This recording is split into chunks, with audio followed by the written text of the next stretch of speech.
Hello everyone, I welcome you in the new lecture of electric field. In last lecture, we discussed about the two cases of electric field that are spherical shell and an infinite long wire. Now today we are going to discuss yet another two cases which are of uniform sphere, it means solid sphere, and the last one will be the sheet, thin sheet, uniform thin sheet. So without wasting any time, let us start today's lecture. Firstly, we find the electric field due to a uniform sphere. Last class में हम लोगों ने spherical shell और infinite long wire के लिए electric field find करा था, जिसका ग्राफ ये था, ये स्फेरिकल शेल का ग्राफ हम लोगों ने बनाया था. आज हम लोग सॉलिड स्फीयर और थिन शीट के लिए इलेक्ट्रिक फील्ड फाइंड करेंगे. सॉलिड स्फीयर का अगर मैं एग्जांपल बताऊं तो सॉलिड स्फीयर का एग्जांपल आप ऐसे समझ सकते हो कि आपने कल हम लोगों ने दो बाउल लिए थे और दोनों को एक दूसरे के ऊपर रख दिया था, तो वो आपका स्फेरिकल शेल था. अब मैं क्या कर रहा हूं कि मैंने जो दो बाउल लिए उसके अंदर मैंने कॉटन भर दी. मैंने क्या करा, कॉटन से पूरा बाउल भर दिए, दोनों बाउल, और उनको एक दूसरे के ऊपर रख दिया. तो आप उसको एक सॉलिड स्फीयर मान सकते हैं. कहने का मतलब ये है कि अब जो बॉडी है मेरे पास, जो मेरे पास स्फीयर है, उसके अंदर मास मौजूद है. अगर मास मौजूद है इसका मतलब कि उसके अंदर चार्ज भी होगा. और क्योंकि अगर मेरे पास पूरी बॉडी आ चुकी है, मेरे पास अब पूरी बॉडी मौजूद है, तो उस बॉडी की कोई वॉल्यूम होगी. और जब हम लोग वॉल्यूम कंसीडर करते हैं तो हम लोग वॉल्यूम चार्ज डेंसिटी निकालते हैं. स्फेरिकल शेल के केस में हमने सरफेस चार्ज डेंसिटी निकाला था. इस केस में हम लोग वॉल्यूम चार्ज डेंसिटी निकालेंगे. So as we know that volume charge density is charge per unit volume and it is represented by rho. So to find electric field due to a uniform sphere or solid sphere, we considered a solid sphere of radius r having a charge of capital Q. हमने एक sphere मान लिया, solid sphere. ये dash dash मैंने अंदर इसलिए लगाया है कि मैं इसको सॉलिड स्फीयर दिखा रहा हूँ. इसके अंदर मास है. इसकी रेडियस मैंने कैपिटल आर मान ली है और इसके ऊपर जो चार्ज है वो कैपिटल क्यू है. As there is a charge of capital Q present on this sphere, so the volume charge density is given as charge per unit volume Q upon V. और we can say the volume of sphere is 4/3 pi R cube. So we put the value of volume here which is 4/3 pi R cube. After simplify, it becomes 3q upon 4 pi r cube. This is what we get volume charge density. So the volume charge density of a given sphere is 3q upon 4 pi r cube. Now, as we discussed in last class, there are three cases in spherical shell. One is inside the spherical shell. Another one is on the surface of spherical shell and the other one is outside the spherical shell. तीन cases हमने spherical shell में study करे थे. एक case जिसमें आपका point shell के अंदर था, एक केस वो था जिसमें शेल के सरफेस पे था, और लास्ट केस में आपका पॉइंट शेल से बाहर था. सिमिलरली हम सॉलिड स्फीयर में भी तीन केस कंसीडर करेंगे. सेम केसेस होंगे. पहला केस जब आपका पॉइंट स्फेरिकल शेल से बाहर होगा. दूसरा केस जब आपका पॉइंट स्फेरिकल शेल के ऊपर होगा, मतलब सरफेस पर होगा. और तीसरा केस जब आपका पॉइंट स्फेरिकल शेल के अंदर पहुंच जाएगा. तो पहला केस देखते हैं, जब फील्ड आउटसाइड द स्फीयर, मतलब जो मैं पॉइंट मान रहा हूं स्मॉल आर डिस्टेंस पर, वो small R should be greater than capital R. It means radius of sphere.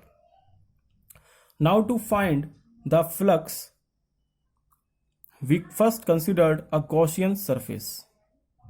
And again, a Gaussian surface is a spherical in shape. As we know, we have to draw a Gaussian surface in such a manner that it covers the whole body.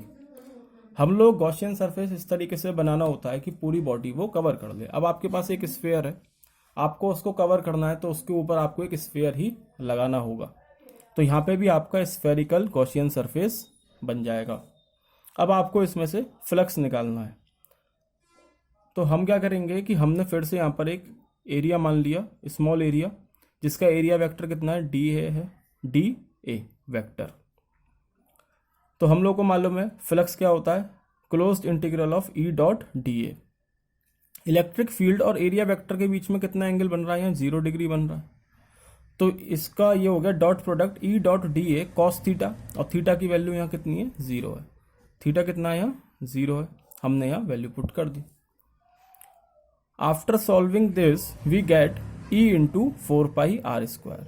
4 pi R square is nothing but the area of Gaussian surface, 4 pi r square. And by Gauss law we all know that electric flux is equal to q upon epsilon naught. And what is q here? Q is the charge enclosed by the Gaussian surface, which is capital Q in this case. So we put the value of capital Q times the 1 upon epsilon naught according to Gauss law. On equating equation 1 and 2, we get q upon 4 pi epsilon naught r square.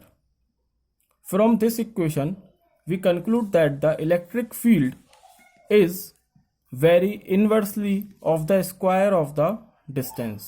It means E is inversely proportional to 1 upon r square. ठीक है. तो हमने इसको जब compare करा तो हमें मिल गया formula E is equal to 1 upon 4 pi epsilon naught Q upon R square. R is variable here because R is not fix. We considered a point which is outside the sphere. It may be here और it may be here और it may be close to the sphere. कहीं पर भी यह R हो सकता है. तो ये यहाँ पे वेरी कर रहा है. तो इलेक्ट्रिक फील्ड R के साथ कैसे वेरी कर रहा है, इनवर्सली प्रोपोर्शनल वेरी कर रहा है स्क्वायर ऑफ द R के. ये हो गई इक्वेशन ए. सेकंड केस हमारा होगा कि जब मेरा पॉइंट स्फीयर के सरफेस पर लाई कर गया. It means when small r is equal to capital R. हमने ये पॉइंट जो यहां माना था ये उठ के कहां चला गया, सरफेस पर चला गया. मतलब कैपिटल R और स्मॉल r बराबर हो गए. So when capital R becomes equal to small r, then we simply put the value of capital R in place of small r in equation A, and what we get is the electric field on the surface of sphere, which is 1 upon 4 pi epsilon naught Q upon R square. हमने R की जगह small r की जगह capital R put करा. इसका मतलब क्या हो गया कि हम स्फीयर के सरफेस पे आ गए. वैल्यू पुट करी तो हमें यहाँ पे वैल्यू मिल गई. स्फीयर के सरफेस पे कितना आया electric field, 1 upon 4 pi epsilon naught into Q upon R square. Now the third case where we go inside the sphere. It means the point lie inside the sphere. If you remember in last class when we solve the field inside the spherical shell, we get the value of electric field is 0. Why that was 0? Because the charge enclosed by the Gaussian surface inside the spherical shell is 0. Because the spherical shell is hollow from inside. Spherical shell के case में हमने जो electric field निकाला था inside the spherical shell वो 0 आया था. क्यों? क्योंकि गॉसियन सरफेस जो चार्ज एनक्लोज कर रहा था वो 0 था. 0 क्यों था? क्योंकि जो आपका स्फेरिकल शेल होता है वो खोखला होता है, हॉलो होता है अंदर से.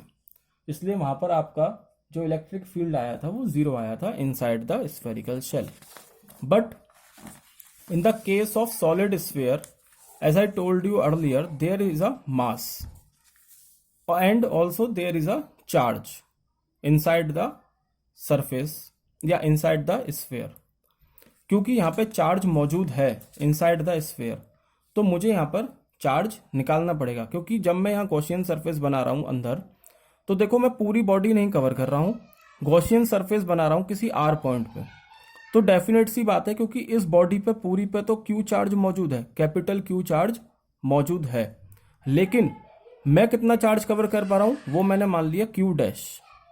मतलब मैंने माना जब मैंने यहाँ गॉसियन सरफेस बनाया तो उसमें जो चार्ज एंक्लोज हो रहा है वो क्यू डैश एंक्लोज हो रहा है. As we know, Q is the total charge on sphere, and now we let q dash is the charge enclosed by the Gaussian surface. Now to find out the charge enclosed by the Gaussian surface, we use the concept of volume charge density. We use the concept of volume charge density. So as you know and we see earlier, volume charge density is charge per unit volume. Okay, charge per unit volume. So to find out the value of q dash, what we do, we multiply the volume charge density rho with the volume of Gaussian surface, volume of Gaussian surface या Gaussian sphere. Gaussian sphere का जो volume होगा उसको अगर मैं volume charge density से multiply कर दूंगा तो मुझे q डैश की वैल्यू मिल जाएगी. After putting the value rho into what will be the value of volume of Gaussian surface? It is 4 upon 3.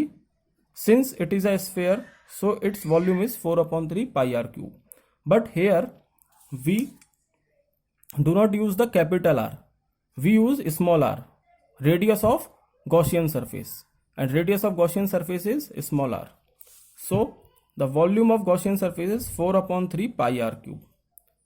But the r is small r cube, and we know that the value of volume charge density is total charge enclosed या present on the sphere divided by volume of given sphere, and this is the volume of Gaussian surface.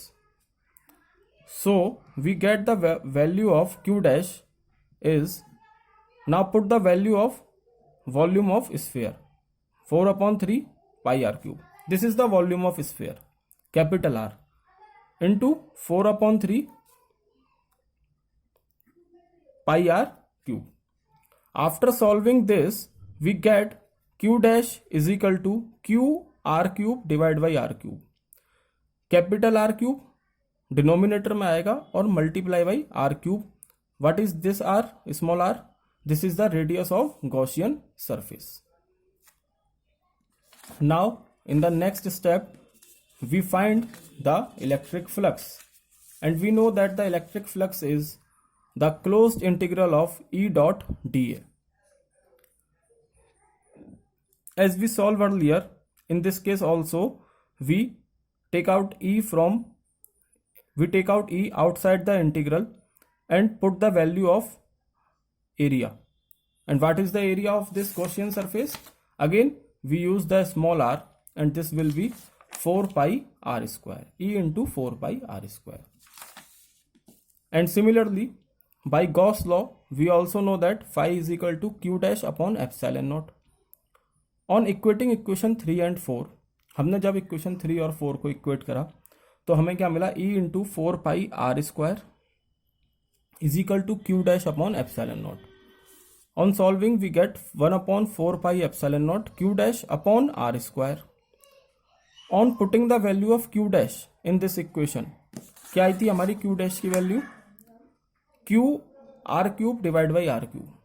हमने यहाँ वो value put कर दी q dash की, q r cube divide by r cube into r square यहाँ पे पहले से है. तो हमें क्या मिला, 1 अपॉन 4 पाई एप्सिलॉन नॉट. ये आर स्क्वायर है, ये आर क्यूब है, तो खाली आर बचेगा यहाँ, Q R divide by R cube. ये इक्वेशन सी हो गई. तो हमें तीनों पॉइंट पे अब इलेक्ट्रिक फील्ड मिल गया है. तीनों पॉइंट पर हमें इलेक्ट्रिक फील्ड मिल गया। आउटसाइड द स्फीयर हमें कितना मिला, 1/4πε0 इंटू आर स्क्वायर। यहाँ हमने देखा इलेक्ट्रिक फील्ड कैसे वेरी कर रहा है, इन्वर्सली प्रोपोर्शनल वेरी कर रहा है आर स्क्वायर के। सरफेस पे हमने देखा तो ये वैल्यू कांस्टेंट आई है for a given sphere, 1/4πε0 constant होता है। गिवन स्फीयर के लिए रेडियस भी कांस्टेंट रहेगी, क्यू भी कांस्टेंट रहेगा, तो ये वैल्यू एक कांस्टेंट है। और तीसरा पॉइंट, इनसाइड द स्फीयर हमें मिला 1/4πε0 Q R divide by R Q. यहाँ पे क्या वेरी कर रहा है, यहाँ पे सिर्फ स्मॉल आर वेरी करेगा, कैपिटल आर हमारा फिक्स है, क्यू भी हमारा फिक्स है। तो यहाँ से जो हमें कंक्लूजन मिला, E is directly proportional to R. कहां पर, inside the sphere. So when we draw the graph between electric field and the distance, it will look like this. What this graph tell us? This graph tell us that the electric field inside the solid sphere is very directly proportional to the distance r from equation C.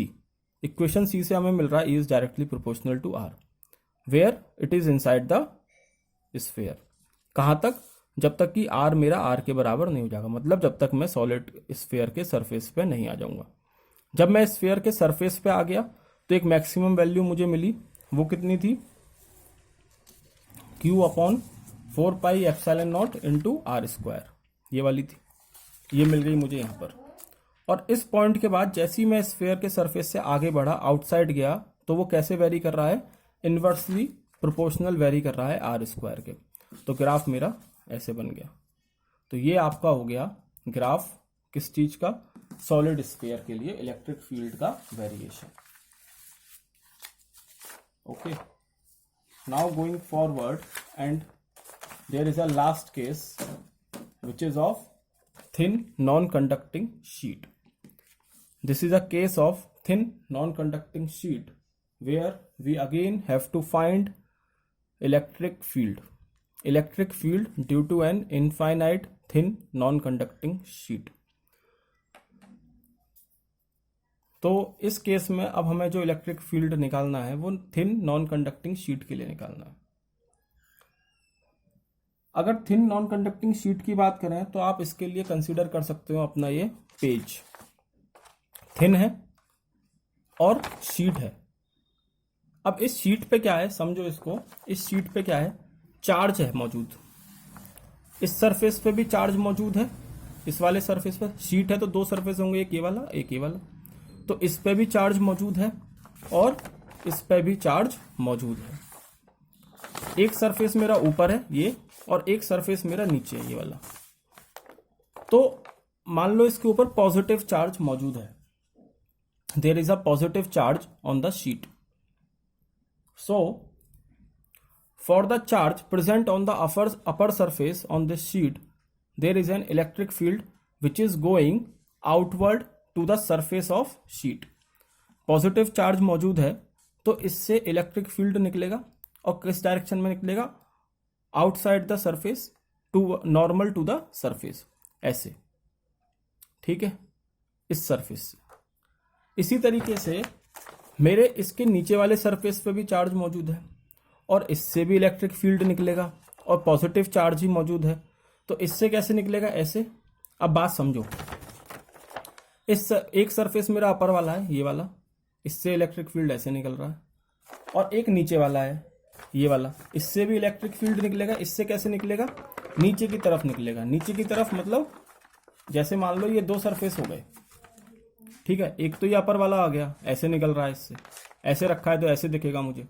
Similarly ये वाला है, इससे ऐसे निकल रहा है, outward निकलेगा, और ऐसे रख दूंगा तो ये नीचे की तरफ निकलेगा। मतलब दो डायरेक्शन होंगे इलेक्ट्रिक फील्ड के, एक अपवर्ड वाले फेस के लिए, एक डाउनवर्ड वाले फेस के लिए। तो मैंने यहाँ पे एक प्लेन मान लिया, एक्स वाई प्लेन, एक्स और वाई प्लेन, जिसमें मेरी एक शीट रखी है। तो इसका जो इलेक्ट्रिक फील्ड का डायरेक्शन होगा वो किस डायरेक्शन में होगा, जेड डायरेक्शन में होगा। एक्स वाई में तो शीट ही रखी है और इसके परपेंडिकुलर आ रहा है, तो किस में निकलेगा, जेड डायरेक्शन में आपका इलेक्ट्रिक फील्ड होगा। ये तो पॉजिटिव जेड डायरेक्शन हो गया, और इसके जो नीचे वाला सर वो होगा वो नेगेटिव जेड डायरेक्शन होगा। तो इस तरीके से इसमें आपका नेगेटिव जेड डायरेक्शन में भी इलेक्ट्रिक फील्ड होगा। अब to find out the electric field here we again considered a Gaussian surface. Gaussian surface हमें दोबारा कंसिडर करना पड़ेगा इसमें भी, इस केस में भी। तो इलेक्ट्रिक फील्ड कवर करने के लिए पूरा मुझे एक सरफेस बनाना है। तो वो सरफेस कैसा होगा, इमेजिन करो, यहां से लाइन निकल रही है, ये निकल रहा है, ये भी निकल रही है लाइन। तो इस तरीके से तो सरफेस बनेगा मेरा ऐसे। और ये सरफेस कैसा हो गया, ये सिलेंड्रिकल सरफेस है। तो इस केस में जो गॉसियन सरफेस बनेगा वो सिलेंड्रिकल बनेगा। और इस केस में जो गॉसियन सरफेस मेरा बनता है उसको मैं बोलता हूं पिल बॉक्स। क्या बोलूंगा, पिल बॉक्स। ठीक है। तो अब देखो, जैसे हम लोगों ने कल इनफाइनाइटली लॉन्ग वायर में देखा था कि हमारे 3 सरफेस बने थे जब सिलेंड्रिकल गॉसियन सरफेस बना था। 2 फ्लैट वाले, जो मैंने एग्जांपल लिया था, 2 फ्लैट वाले, एक ये और एक कर्व वाला, ये वाला।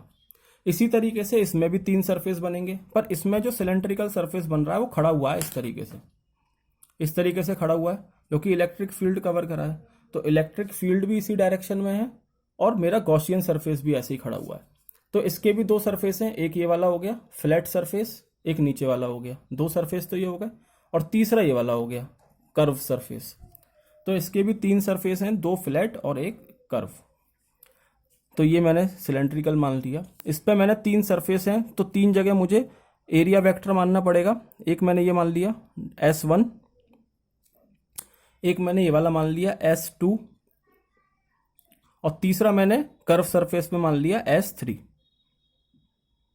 ठीक है, S1, S2, S3। अब इनके एरिया वेक्टर कहाँ मानूंगा, तो परपेंडिकुलर होता है हमेशा एरिया वेक्टर। तो एरिया वेक्टर इससे तो ऐसे जाएगा परपेंडिकुलर, DA1 मान लिया मैंने, S1 का DA1। ठीक, इसी तरीके से इसका भी परपेंडिकुलर होगा तो इस तरीके से जाएगा S2 का DA2। इसका भी परपेंडिकुलर, तो इसके परपेंडिकुलर ऐसे जाएगा S3 का DA3 मान लिया। अब यहीं एक बात क्लियर करो, कल वाले केस में इलेक्ट्रिक फील्ड हमारा वायर से जो इलेक्ट्रिक फील्ड निकल रहा था वो ऐसे निकल रहा था। ठीक है, ऐसे ही तो था। तो उसमें क्या था कि जो एरिया वेक्टर था वो इससे कर्व सरफेस पे जो एरिया वेक्टर था वो 0 एंगल बना रहा था, और ये वाले 90 डिग्री बना रहे थे, क्योंकि एरिया वेक्टर ऐसे था। वायर की बात कर रहे हैं हम लोग, एरिया वेक्टर ऐसे था और इलेक्ट्रिक फील्ड ऐसे आ रहा था, तो ये 90 डिग्री बना रहा था। तो हमारा जो फ्लैट सरफेस से फ्लक्स निकल रहा था वो 0 हो गया था, क्योंकि cos 90 की वैल्यू 0 होती है। लेकिन अब इस केस में क्या हो रहा है, इस केस में आपका इलेक्ट्रिक फील्ड इसी डायरेक्शन में है, अपवर्ड की तरफ है। अभी बताया ऐसे आ रहा है और नीचे की तरफ है ऐसे। तो इलेक्ट्रिक फील्ड आपका जो फ्लैट सरफेस से जो एरिया वेक्टर बन रहा है ना, उससे 0 एंगल बनाएगा। क्यों, देखो सपोज करो ये तो रहा तुम्हारा एरिया वेक्टर, ठीक है, और ये तुम्हारा इलेक्ट्रिक फील्ड है रेड वाला। दोनों के बीच में 0 एंगल बन रहा है, किससे, फ्लैट सरफेस से, इस वाले सरफेस से जो एरिया वेक्टर निकल रहा है उससे। ठीक है, सिमिलरली डाउनवर्ड वाले से भी यही होगा, क्योंकि इलेक्ट्रिक फील्ड तो मेरा डाउनवर्ड भी है, नीचे की तरफ भी है, और एरिया भी नीचे की तरफ है, तो वो भी एंगल 0 हो गया। अब बात करते हैं इस वाले सरफेस से। तो देखो एरिया वेक्टर तो ऐसे ही निकल रहा है, इस वाले सरफेस से, कर्व सरफेस से एरिया वेक्टर ये वाला है, मान लो ब्लैक वाला। लेकिन इलेक्ट्रिक फील्ड अभी भी ऐसे ही निकल रहा है, ऐसे नहीं निकल रहा। इलेक्ट्रिक फील्ड अभी भी ऐसे ही है, अपवर्ड, ऐसे दिख रहा होगा क्लियर। तो इलेक्ट्रिक फील्ड और एरिया वेक्टर में कितना एंगल बन रहा है, यहाँ पर 90 डिग्री बन रहा है। ये ऐसे जा रहा है और ये ऐसे आ रहा है, तो इनके बीच में 90 डिग्री एंगल है। इसका मतलब ये हुआ कि जो कर्व सरफेस से यहाँ से फ्लक्स निकलेगा वो कितना होगा, 0 होगा, क्योंकि cos 90 की वैल्यू होती है 0। ठीक है, तो यहाँ तक की बात क्लियर हो गई होगी। जो वायर वाले केस में था तो आपका कर्व सरफेस से फ्लक्स निकल रहा था, फ्लैट वालों से नहीं निकल रहा था। लेकिन शीट के केस में आपका फ्लैट वालों से निकल रहा है फ्लक्स और कर्व वाले से नहीं निकल रहा। क्यों नहीं निकल रहा, क्योंकि यहाँ एंगल एरिया वेक्टर और इलेक्ट्रिक फील्ड के बीच में 90 डिग्री का बन रहा है। अब हम इसको फर्दर सॉल्व कर देंगे। सिमिलर मेथड है, हमने सरफेस चार्ज डेंसिटी निकाल ली, क्योंकि शीट है अब, तो हम यहाँ सरफेस चार्ज डेंसिटी कंसीडर करेंगे। तो sigma is equal to Q upon A, charge per unit area. तो क्यू आपका आ गया सिग्मा डॉट ए। हमने तीनों एरिया बराबर, दोनों एरिया बराबर मान लिए, A1 और A2 दोनों को बराबर मान लिया। तो सिग्मा इंटू ए आपका हो गया चार्ज। अब टोटल फ्लक्स जो गॉसियन सरफेस से निकल रहा है वो कितना होगा, तो मेरे पास 3 सरफेस हैं, S1, S2 और S3। तीनों को अलग अलग करके लिख लूंगा। ई डॉट डी ए को मैंने तोड़ दिया, integral S1 E dot D A, integral S2 E dot D A, integral S3 E dot D A. अब S3 वाला कौन सा सरफेस है? कर्व वाला है, कर्व वाला। तो मैंने अभी बताया यहाँ एंगल कितना बन रहा है, 90 डिग्री का बन रहा है। यहाँ लिख देते हैं हम theta is equal to 90 degree. तो इसको जब सॉल्व करोगे तो यहाँ पे ये वाला S3 वाला जो है वो 0 हो जाएगा, ठीक है। S2 वाले के लिए E2 A2 आ गया और S1 वाले के लिए E1 A1 आ गया। क्योंकि एरिया मैंने बराबर मान लिए A1 A2, तो मैंने इसको बराबर कॉमन ले लिया, तो फाई कितना बचा? E1 plus E2 into A। और बाई सिमेट्री मैंने इलेक्ट्रिक फील्ड भी बराबर ही माना है, जो अपवर्ड से निकल रहा है और जो डाउनवर्ड वाले फेस से निकल रहा है, दोनों को मैंने बराबर मान लिया। तो E1 E2 बराबर हो गए, तो यहां से फ्लक्स की वैल्यू आई 2EA, 2EA, ये आई फ्लक्स की वैल्यू। अब गॉस लॉ के अकॉर्डिंग मुझे मालूम है मेरा फ्लक्स क्या होता है, charge enclosed by the Gaussian surface divide by epsilon not.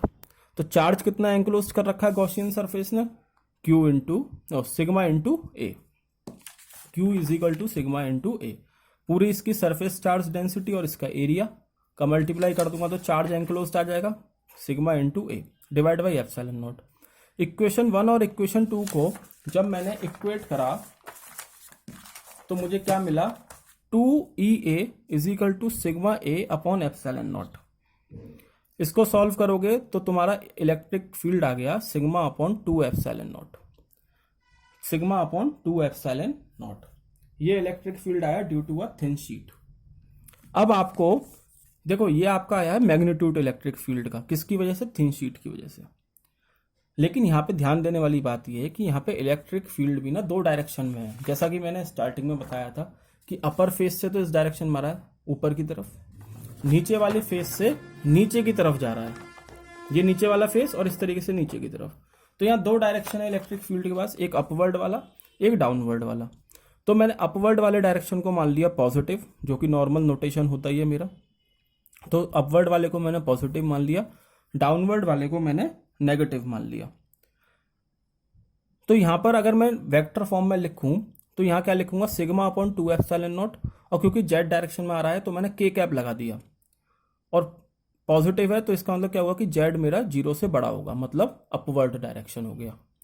Minus लगा दिया, मतलब क्या हो गया? जेड मेरा 0 से कम होगा, डाउनवर्ड डायरेक्शन में हो गया। और sigma upon 2 epsilon naught into K cap. तो ये आपका आया electric field due to a thin sheet. अब इसी की एप्लीकेशंस देखते हैं, ये समझ में आ गया होगा। इलेक्ट्रिक फील्ड कितना आया थिन शीट की वजह से? Sigma upon 2 epsilon not. अब इसी की एप्लीकेशन देखते हैं। अभी तक मेरे पास एक शीट थी, ठीक है। अब मैं कंसीडर कर रहा हूं कि मेरे पास 2 शीट हो गई, एक ये वाली जो तुम लोगों को दिख रही है, दूसरी ये वाली। 2 शीट हो गई, दोनों को मैंने आमने सामने रख दिया। या तो ऐसे रख दो या हम ऐसे रख सकते हैं। मैंने दोनों को आमने सामने रख दिया, ठीक है। और मैंने माना कि एक शीट का सरफेस चार्ज डेंसिटी सिग्मा 1 है, दूसरे की सिग्मा 2 है, और सिग्मा 1 मेरा सिग्मा 2 से बड़ा है। तो दोनों पे पॉजिटिव चार्ज है, दोनों पे मैंने पॉजिटिव चार्ज माना है, ठीक है। दोनों सरफेस पे पॉजिटिव चार्ज होगा। शीट है तो 2 सरफेस होंगे इसके, यहां पे भी पॉजिटिव, यहां पे भी पॉजिटिव। तो इस पे जो पॉजिटिव चार्ज है, इसकी वजह से इधर जो इलेक्ट्रिक फील्ड होगा वो इस डायरेक्शन में होगा, ठीक। और इसके पॉजिटिव चार्ज की वजह से जो इधर इलेक्ट्रिक फील्ड होगा प्लेट के बीच में, वो इस डायरेक्शन में होगा, आउटवर्ड ही तो जाएगा। सिमिलरली यहां पे भी इसकी वजह से जो इलेक्ट्रिक फील्ड होगा वो आउटवर्ड होगा, इस तरीके से आउटवर्ड। ये तो हो गया प्लेट 1 की वजह से, रेड पेन से शो करा है मैंने, ये रेड है, ये भी रेड है, ये भी रेड है। अब सिग्मा 2 देखो, सिग्मा 2 मतलब प्लेट 2 की वजह से इस डायरेक्शन में जो इलेक्ट्रिक फील्ड होगा वो इस तरीके से होगा, आउटवर्ड कर दिया। और इस प्लेट की वजह से बीच में जो होगा वो इस डायरेक्शन में होगा, इधर, ठीक है। और यहां पे भी इसी डायरेक्शन में होगा, मेरे लेफ्ट की तरफ। तो इधर देखो, दोनों प्लेट की वजह से जो इलेक्ट्रिक फील्ड आ रहे हैं वो सेम डायरेक्शन में आ रहे हैं। तो मैंने इनको सिंपली ऐड कर दिया, sigma 1 plus sigma 2 divide by 2 epsilon not. अभी सिर्फ हम मैग्नीट्यूड की बात कर रहे हैं। सिमिलरली यहां पे भी सेम डायरेक्शन में, तो मैंने दोनों को ऐड कर दिया, sigma 1 plus sigma 2 divide by 2 epsilon not. कैसे हुआ ये? तो देखो, प्लेट 1 की वजह से कितना हुआ? Sigma 1 upon 2 epsilon not. Plate 2 की वजह से भी सिग्मा 2/2 एप्सिलॉन नॉट। अगर सेम डायरेक्शन में है तो दोनों को ऐड कर दूंगा, कितना आएगा, यही आएगा sigma 1 plus sigma 2/2 epsilon not, अगर सेम डायरेक्शन में। और अगर सेम डायरेक्शन में नहीं है, जैसे हमारा बीच में हो रहा है प्लेट के, सिग्मा 1 की वजह से इस डायरेक्शन में जा रहा है इलेक्ट्रिक फील्ड मेरे राइट की तरफ, और सिग्मा 2 मतलब प्लेट 2 की वजह से जो इलेक्ट्रिक फील्ड आ रहा है मेरे लेफ्ट में आ रहा है, इस हाथ की तरफ। तो दोनों अपोजिट डायरेक्शन में, दोनों को माइनस कर दूंगा। और मैंने माना सिग्मा 1 मेरा बड़ा है, तो मैंने लिख दिया sigma 1 minus sigma 2 divide by 2 epsilon naught. ये हो गया मैग्नीट्यूड। इस डायरेक्शन में क्या आ रहा है, sigma 1 plus sigma 2 divide by 2 epsilon not, यहाँ पे भी यही आ रहा है, और यहाँ पे sigma 1 minus sigma 2 divide by 2 epsilon naught आ रहा है। अगर वेक्टर की फॉर्म की बात करूं तो मुझे क्या करना पड़ेगा, यहाँ एक आर कैप लगाना पड़ेगा वेक्टर देने के लिए। मैं यूनिट वेक्टर लगाता हूँ ना डायरेक्शन देने के लिए, तो मैंने यहाँ आर कैप लगा दिया, इलेक्ट्रिक फील्ड के ऊपर एरो लगा दिया। माइनस कैसे आया अब यहाँ, तो देखो अगर मैं यहाँ ओरिजिन मान लूँ तो लेफ्ट साइड मेरी हमेशा नेगेटिव होती है, राइट साइड मेरी हमेशा पॉजिटिव होती है। तो ये वाली लेफ्ट है, ये वाली लेफ्ट है, तो मैंने यहाँ माइनस लगा दिया। ये वाली राइट है, तो मैंने यहाँ कुछ भी नहीं लगाया, बस आर कैप लगा दिया, डायरेक्शन दे दिया। और इसका डायरेक्शन किससे निकलेगा, तो वो सिग्मा 1 या सिग्मा 2 कौन इस बड़ा है उससे इसका डायरेक्शन निकलेगा, बीच वाला। ठीक है, तो ये आपका हो गया एप्लीकेशन। अगर दो प्लेट को आप आमने सामने रख दें तो क्या होगा। ठीक है, अब अगर मेरी सरफेस चार्ज डेंसिटी बराबर हो जाए, पीछे वाला केस समझ में आ गया होगा। अब अगर मेरी सरफेस चार्ज डेंसिटी इक्वल हो जाए, सिग्मा 1 सिग्मा 2 दोनों ही बराबर हो जाए सिग्मा के, तो कुछ नहीं करना, बस यहाँ पे वैल्यू पुट कर दो। सिग्मा सिग्मा दोनों बराबर है, सिग्मा 1 सिग्मा 2, तो 2 सिग्मा हो जाएगा ये अपॉन 2 एप्सिलॉन नॉट, तो सिग्मा अपॉन एप्सिलॉन नॉट आ गया। कहाँ पर, इस जगह पर। सिमिलरली यहाँ पे भी सिग्मा अपॉन एप्सिलॉन नॉट आ जाएगा। और बीच में रीजन में क्या होगा, बीच वाले में सिग्मा 1 माइनस सिग्मा 2 है, इसका मतलब सिग्मा माइनस सिग्मा, तो 0 हो जाएगा। तो बीच में आपकी इलेक्ट्रिक फील्ड 0 आ गई। सिमिलरली अब मैं क्या कंसीडर कर रहा हूं कि मेरे सिग्मा 1 सिग्मा 2 बराबर तो हैं, लेकिन एक प्लेट मेरी पॉजिटिवली चार्ज है और एक प्लेट नेगेटिव चार्ज है। मतलब सिग्मा 2 मैंने माइनस सिग्मा माना और सिग्मा 1 मैंने सिग्मा माना। यहां पे क्या था, दोनों प्लेट मेरी सेम चार्ज थी, मतलब मैंने पॉजिटिव मान ली। इस केस में मैं इसको तो पॉजिटिव मान रहा हूं और इसको मैंने नेगेटिव मान लिया। नेगेटिव मानते ही अब क्या होगा कि जहां मेरा सिग्मा 1 प्लस सिग्मा 2 आ रहा था, मतलब ये क्या हो जाएगा, सिग्मा माइनस सिग्मा। इसका मतलब रीजन 1 में ई मेरा 0 हो गया। सिमिलरली रीजन 3 में भी मेरा ई 0 हो जाएगा। और रीजन 2 में क्या होगा, तो सिग्मा माइनस और माइनस सिग्मा, तो माइनस माइनस प्लस हो जाएंगे। तो रीजन 2 में मेरा जो इलेक्ट्रिक फील्ड आएगा वो सिग्मा अपॉन एप्सिलॉन नॉट आएगा।